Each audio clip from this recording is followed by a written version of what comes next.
வணக்கம். தாவேகா தலைவர் காஞ்சிபுரம் கூட்டத்தில் பேசும்போது அனைவருக்கும் வீடு என்பது போல பல வாக்குறுதிகளை அள்ளி அள்ளி வீசினார்.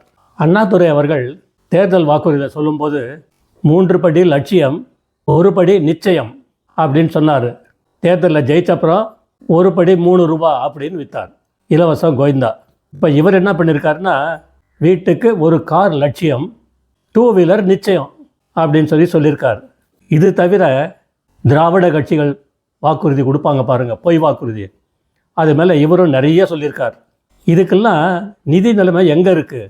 ஒரு வீட்டுக்கு 1 காரோ 1 2 வீலரோ கொடுத்தாங்கன்னா எவ்வளவு செலவாகும்?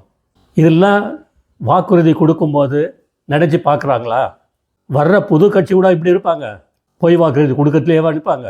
பீகாரில் என்ன பண்ணியிருக்காங்கன்னா, இதே இண்டி கூட்டணி திமுக அதில் இருக்குது. அவங்க என்ன சொல்லியிருக்காங்கன்னா, ஒவ்வொரு வீட்டுக்கும் ஒருவருக்கு கண்டிப்பாக அரசு வேலை தரப்படும்னு சொன்னாங்க. பீகார் மக்கள் பார்த்தாங்க, இது பிரயோஜனம் இல்லை, இது உருப்படாத கேஸு, இது அப்பட்டமான பொய் அப்படின்னு தெரிஞ்சு அவருக்கு ஓட்டு போடலை. அவங்க மண்ணை கவிட்டாங்க. அதிகம் படிக்காத பீகார் மக்கள் இப்படி செஞ்சுருக்காங்க. 99% படித்த தமிழக மக்கள் என்ன செய்ய போகிறாங்க? இந்த ஏமாற்று வித்தையெல்லாம் நம்ப போகிறீங்களா?